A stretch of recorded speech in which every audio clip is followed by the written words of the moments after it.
Buenas noches. Hubo un hombre llamado Galileo Galilei, dedicado al estudio, a horas encerrado, viendo astros, sacando las conclusiones de su observación, que descubrió que la Tierra no estaba en el centro del universo, que se movía, y por tanto era el Sol el que ocupaba el centro y en torno al cual los planetas y entre ellos la Tierra giraban. Aquel descubrimiento se enfrentó a la verdad institucionalizada. El Vaticano, la Iglesia, las creencias populares del momento y la insistencia en el mantenimiento de lo que él había descubierto le costó ir a juicio.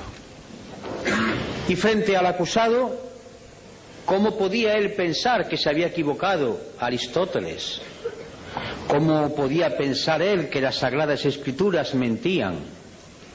¿Cómo podía atreverse él, un ingenuo sabio, a pensar que había descubierto algo que fuese en contra de lo que el magisterio de la Santa Madre Iglesia viene diciendo hacia siglos? Y sobre todo, ¿es que acaso el pueblo no aclamaba contra aquel que se atrevía a poner en duda la centralidad del planeta Tierra? Las presiones son tremendas. Tiene casi que abjurar. Pero en un momento, en la rebeldía última, y musitando casi con una sonrisa a lo Saramago, suave pero firme, dice en el italiano natal: "Eppur si muove", y sin embargo se mueve. Porque los cálculos matemáticos, porque las observaciones, porque el ejercicio de la razón, porque lo que sus ojos estaban viendo noche tras noche, le estaban demostrando que era la Tierra la que se movía. Pues bien, estamos hoy en la España de 1999, en la Europa de 1999 y en el mundo, en un momento en el que en otras ocasiones de la historia las sociedades han tenido que escoger un camino u otro, o seguir en la resignación o plantar cara, la rebeldía que acaba de decir Manolo Cañada. La resignación es un producto que, como cualquier droga, duerme a la gente, duerme su conciencia. La resignación es como la morfina, la cocaína o la heroína. La resignación es producto de muchas causas. Yo voy a enumerar unas cuantas. La resignación es hija de ese discurso totalizador, cual si fuese una nueva religión. No hay más verdad que la competitividad. No hay más santos ni más poderes que los mercados. La economía tiene que crecer constantemente, no importa que se contaminen las aguas, que se contaminen los ríos, los mares o los aires. Competitividad, crecimiento sostenido y los mercados. Eso es lo único que importa. Su poder no puede ser contestado. Y además nos demuestra la existencia de las propias sociedades que esto es lo que produce bienestar. Y no importa que las personas de la calle vean que ese bienestar no le ha llegado al hijo o a la hija, que tiene que ir a la empresa de trabajo temporal que le cobra el 40% de la nómina por colocarlo en una empresa. No importa que la persona que todavía tiene una pensión que no llega al salario mínimo interprofesional y está casi a la mitad, 69.000 y pico de pesetas, la mitad de eso, a veces no llega. No importa el paro de aquel que entró en los 45 años. No importa que la mujer, madre y esposa, pero que además tiene que trabajar, no cobra lo mismo igual que el hombre haciendo la misma tarea, violando artículos enteros de la Carta Fundacional de las Naciones Unidas y la Declaración Universal de Derechos Humanos y texto de la Constitución Española. No importa, porque le están diciendo que no hay más bien que la competitividad, lo bien que vivimos, lo bien que vamos, los datos, las cifras. No importa que la gente vea o quiera ver en su entorno y a su alrededor hechos que están contradiciendo ese mensaje, porque para que no se vea o porque para sea menos hiriente hay sucedáneos. Ahí tenéis la televisión, fútbol, mucho fútbol, más fútbol que en épocas anteriores de la historia de España. Ahí tenéis concursos degradantes que no alimentan la razón, el estudio, el análisis. Ahí tenéis la vida de los personajes populares que se diseccionan y se abren para que atisbemos como si fuéramos aves carroñeras y, olvidando el entorno que tenemos, entremos en lo que ocurre en sus alcobas. Ahí está toda una literatura de evasión para que la gente no vea y por tanto confunda su existencia real con la existencia que le ponen en las pantallas o en los informativos, para que ocurra como aquello que tantas veces digo de la viejecita que a finales del siglo XIX estaba vendiendo cerillas a la puerta del Palacio de la Ópera de Madrid en un mes de enero a las 2 de la madrugada, aterida de frío y envuelta en una toquilla vendiendo cerillas para poder subsistir, y cuando entraban hombres y mujeres envueltos en armiños, en capas, con lujo y con joyas, decía: qué bien vivimos en Madrid. Un caso de alienación, un caso de suplantación, un caso de drogadicción. La imagen, lo bien que vivimos, las historias de alcoba, las revistas del corazón, las frivolidades que hacen olvidar lo que ocurre diariamente, o si se ve, se eleva a otra categoría, como si no fuese lo real. Resignación, además, porque el discurso oficial, que baja desde muchos sitios, baja desde los poderes públicos, baja desde las sentencias de los tribunales, desde las cátedras, desde las clases de EGB, donde el maestro escuela va inyectando ya unas determinadas ideas, baja desde la televisión y de los medios de comunicación el discurso de que no hay otra salida, esto es lo único posible, y si no, fijaros, estamos mal, pero peor estaban en el muro de Berlín. Y cuando ya se acude a hablar del muro de Berlín es porque no se tienen razones, y hay que decir: mira qué mal fueron aquellos, porque es la única justificación. Resignación, porque los pueblos, cuando tienen problemas, no son rebeldes. El que tiene que comer todos los días no puede permitirse el lujo de perder por un acto de rebeldía el puesto de trabajo.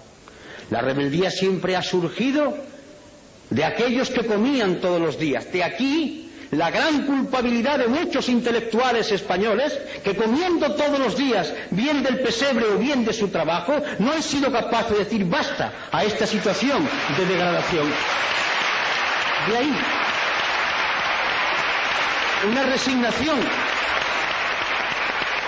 resignación que nace de la evidencia diaria del paro, que es cierto, de ese paro que dicen que se reduce porque la estadística dice que cuando una persona trabaja 2 horas a la semana ya no está parado.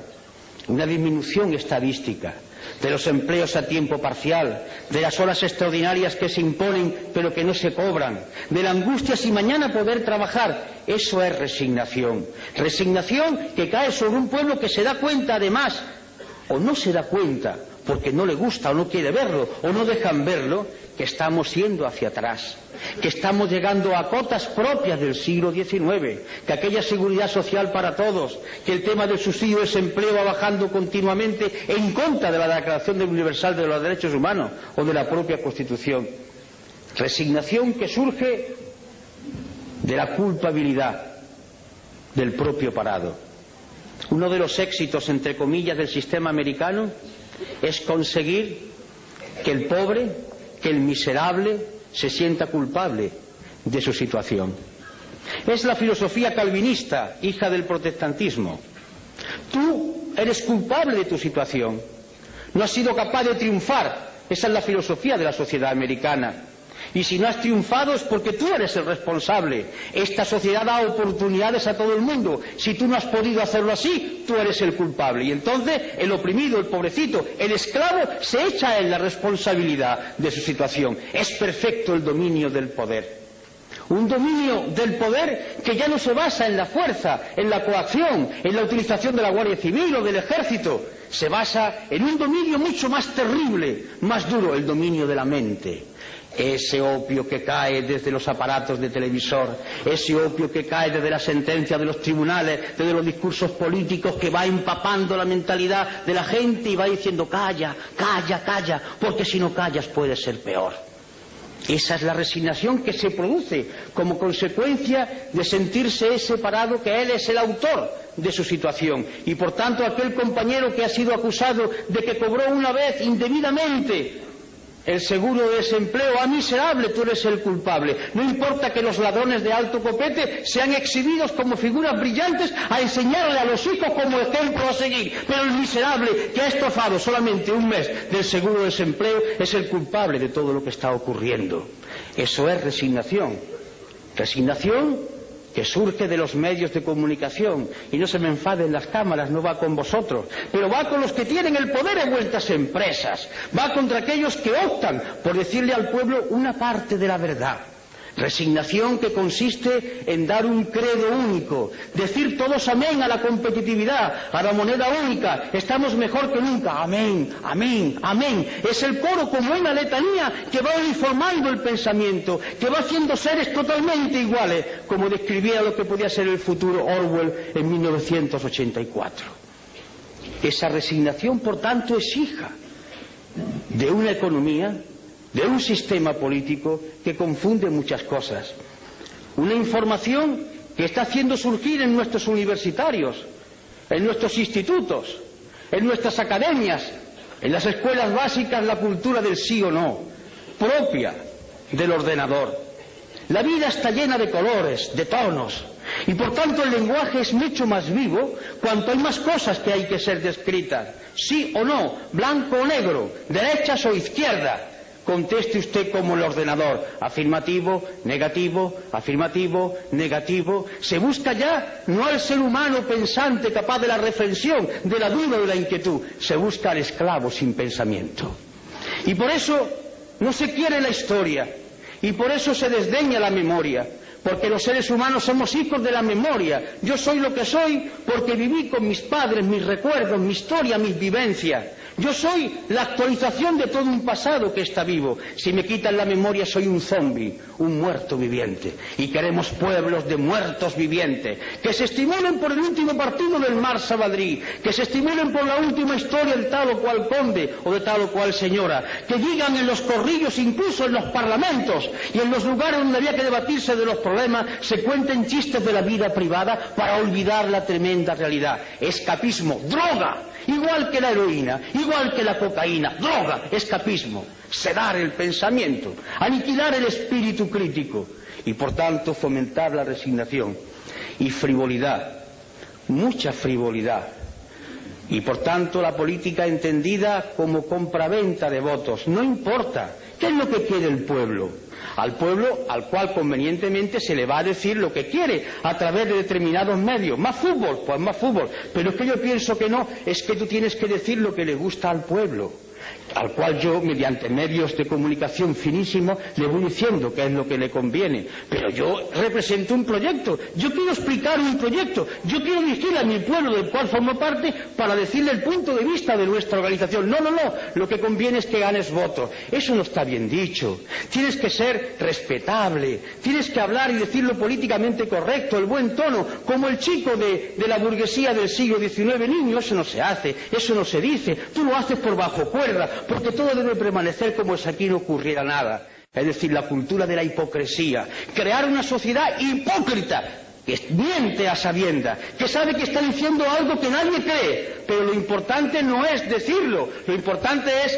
que hay que hacerlo, pero que no se diga.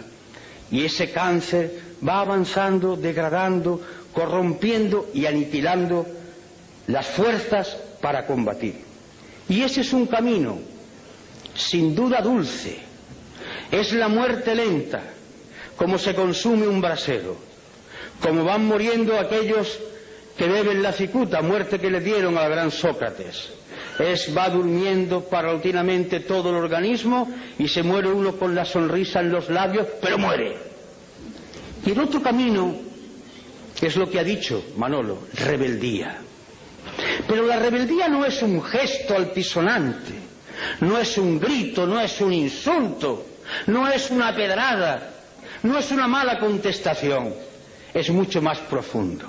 La rebeldía es un grito de la inteligencia y de la voluntad que dice, y lo voy a decir en Román Paladino, no me da la gana de decirle que sí a esta actual situación. ¿Por qué? Porque no quiero, Y me niego a decirle que sí, porque entiendo que puede haber otra situación y por tanto yo no asumo esta podredumbre y no participo de ella y lucho contra ella. Y esta actitud es una actitud intelectual. Y cuando digo intelectual no quiero hablar de universitario, de la mente de cualquier ser humano. Es un posicionamiento que nace de la mente y del corazón, del fuego, del querer cambiar. Esta es la rebeldía fundamental. Lo otro son voces, son chillidos, son insultos, son graznidos. Dale caña, circo romano. No, la rebeldía no es ni más ni menos que el posicionamiento con otros valores y la decisión de hacerle frente.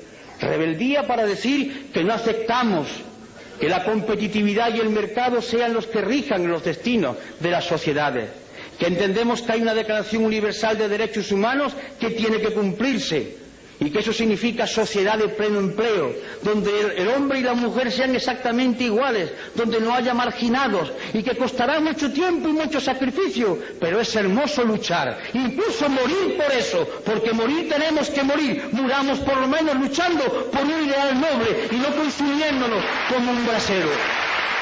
Y significa esa rebeldía fundacional en cuanto a entidad humana, significa defender con esa suave ironía, con esa tranquilidad que el maestro Saramago hace, porque es una gloria verlo contestar a los periodistas con esa suave ironía, con esa tremenda dureza de fondo, pero flexibilidad en el lenguaje.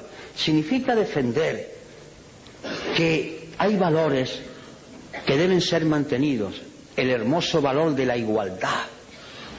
Como decía uno, la sangre es roja y todos la tenemos roja, no hay sangre azul. Y además, como decía otro, todos los corazones, salvo alguna excepción, están en la izquierda. Por tanto, esa igualdad que hace que los seres humanos nazcan de la misma manera. Una igualdad esencial, no igualitarismo, y por tanto dignidad de la persona por ser lo que es, persona. Y junto a la igualdad, la libertad. Pero hablar de libertad es algo muy grande, porque libertad es asumir que se tiene la conciencia libre, que no es lo mismo que libertad de conciencia. La conciencia libre significa que yo puedo decidir si yo tengo todos los elementos para formular mi decisión. Estoy bien informado, estoy bien formado, me alimento todos los días, tengo un techo donde guarecerme, tengo una ropa que ponerme y una vez que tengo mis necesidades más elementales satisfechas, yo puedo empezar a pensar para ser un hombre libre. Porque si yo tengo que buscar el trabajo trampeando como sea, poniéndome en la cola del paro, vendiéndome por 4 perras porque tengo que comer los míos y yo no soy un hombre libre, aunque mañana me permitan que vaya a votar en las urnas. Yo voy movido por mi hambre, por mi necesidad de tener que venderme en cada momento para el trabajo. Y junto a la libertad, en sentido espléndido de la palabra, la justicia. Y no hablo de tribunales de justicia, hablo de eso tan sencillo de dar a cada uno lo suyo, que impere el derecho, que no haya distinciones, que todo el mundo sea medido por igual rasero, por el rasero de la ley. La justicia que consiste además en que se conforma una sociedad. La ley es la que puede hacer posible que conviva la gente en sociedad, mientras que la ley sea justa y se aplique con justicia a todos igual. Solidaridad.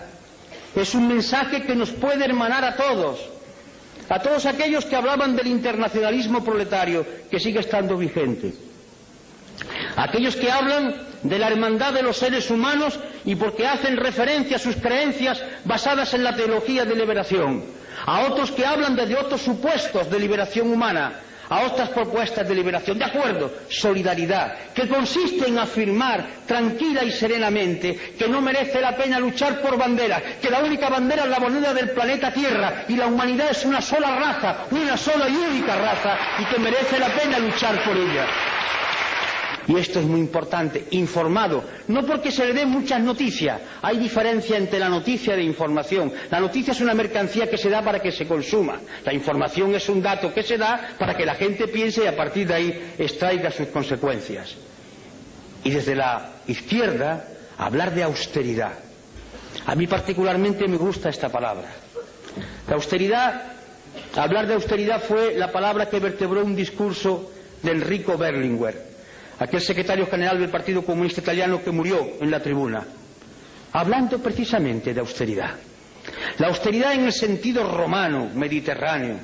Austeridad no es miseria. Austeridad significa vivir dignamente, normalmente, no malgastar los recursos naturales, poseer uno cosas, sino que las cosas lo posean a uno, no ir constantemente atentando con la naturaleza en un consumismo feroz.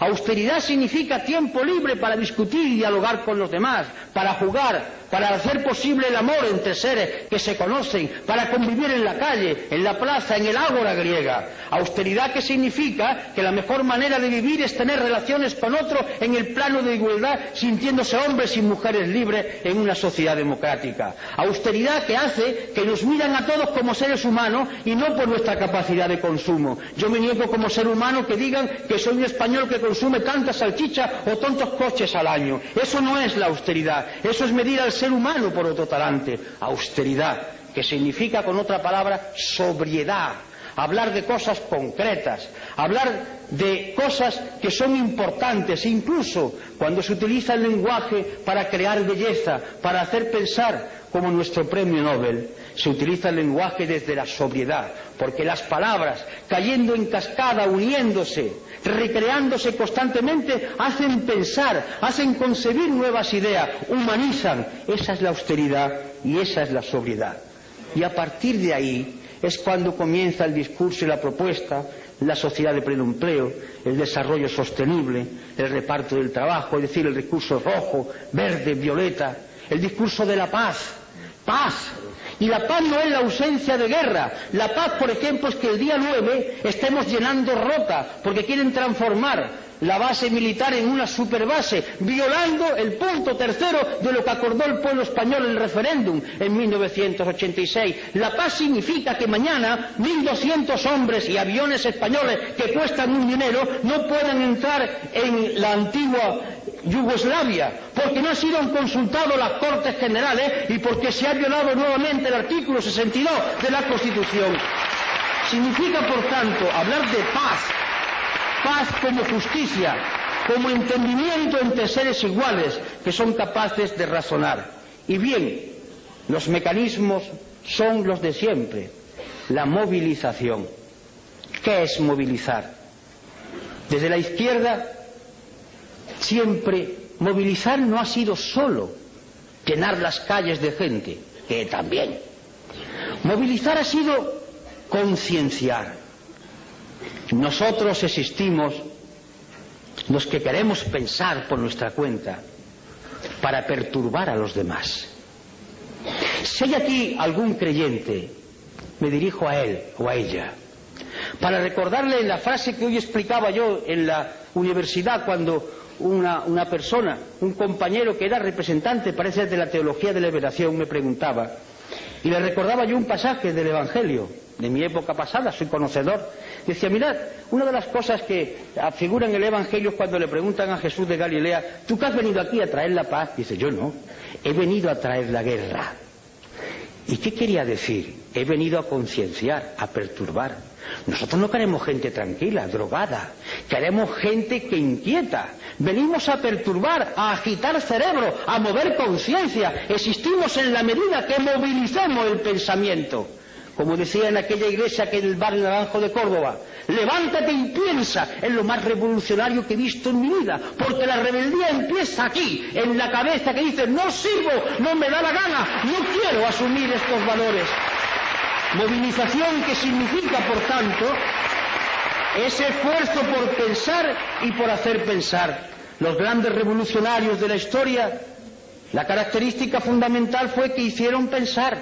La revolución la hicieron las gentes, las masas, los colectivos, pero el valor de ellos es el pensamiento que pusieron en marcha, es el concepto de la movilización en torno a lo concreto y con las alianzas de todo el pueblo.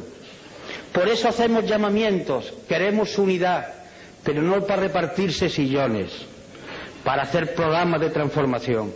¿Qué hacemos en el pueblo? ¿Qué hacemos en la comunidad autónoma? ¿Qué hacemos en España? ¿Qué hacemos en Europa? Alianzas. Alianzas entre gentes que coinciden básicamente, parece ser, por lo menos teóricamente, en que quiere cambiar el mundo. Pongámonos de acuerdo que podemos cambiar ahora, pero cambiar un sillón por otro, eso ya no es correcto, eso lo hacen los otros, desde tiempo inmemorial. Y por último, la cultura. La palabra cultura viene de cultivo, cultivarse, hacerse ser humano cada día más. La cultura no es saber muchas cosas, la cultura es captar todo aquello que la humanidad ha ido produciendo y que nos mueve desde el arte al estremecimiento por degustar la belleza, a entender cómo la humanidad ha ido superando determinados problemas. Un hombre culto no es un hombre que esté rodeado de libros, que también puede ser. Un hombre culto es un hombre que mira al mundo con mirada independiente y libre. Un hombre culto puede ser un campesino de nuestras tierras. Cuando revina, palabra que utilizan en mi tierra, está pensando, pero sabe calcular las cosas, piensa como quiere, es un hombre que tiene un tipo de cultura. Y ese hombre que a lo mejor no sabe leer, le puede dar la mano a otro culto de la universidad, que sabe más cosas, pero está en la onda de la cultura, porque ambos confluyen desde su sentido de hombres libres con capacidad para pensar. Y en fin, en el acto de hoy, donde ahora va a tomar la palabra el maestro Saramago, y dicho con todo cariño, en el sentido de ejercicio de sencillez y de hondura, la voz de Izquierda Unida esta noche no ha hablado de programas, ni Manolo ni yo. Hemos hablado, y os lo confieso, de lo que nos mueve a nosotros, a él, a mí, a José y a los demás compañeros y compañeras. No sé lo que ocurrirá en los próximos meses o en los próximos años, pero la decisión de mantener este discurso es firme por nuestra parte. La vamos a seguir manteniendo, no lo pensamos cambiar.